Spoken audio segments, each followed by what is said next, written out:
चलो पुरुष के पुरुष वाला बात है। पुरुष के हम चावन भाई जी, आप पुरुष हैं, आप पुरुष वाले साइड को देखिए जरा।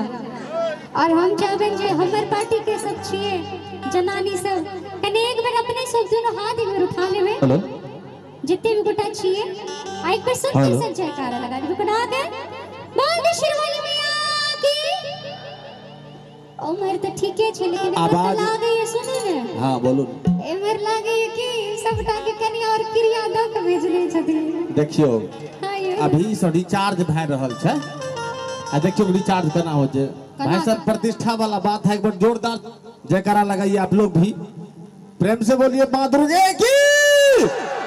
देख लिया कि पावर छै। आइयो तो हम कहे छलिए तो कोन दिक्कत, हमरा से कोनो दुश्मनी है अपने सबके नहीं नहीं। जा रे जा, जनानी कहल के तो बड़ बजाइया, मर्दाना कहल के तो बड़ निक नहीं है। नहीं समझ ली है कि ई सब ओरिजिनल मर्दाना छिए ना। अच्छा तै के लेल पिछला आदमी नहीं हन छिए। जलानी के बात मानता है। लेकिन एमहर कने डाउट बुझाइए कने।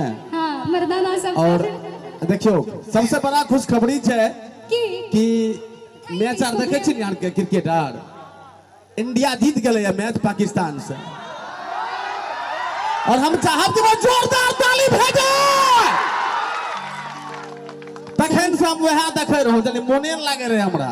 हां तो और हम कहे छी हम दू शब्द दुनिया शब्द हाँ, कोनो दिक्कत हाँ, नहीं है एकदम कि हिंदू है तो हिंदू रहो, जय जय श्री राम कहो।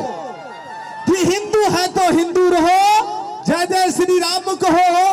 अगर हो मुसलमान तो आजान गूंजे आसमान, अगर सिख पंथी हो तो गुरु ग्रंथ को करो प्रणाम। उसके जैसे राष्ट्रीय भक्ति शान होनी चाहिए। अगर आन बान शान की अगर बात आ जाए तो दिल में सबसे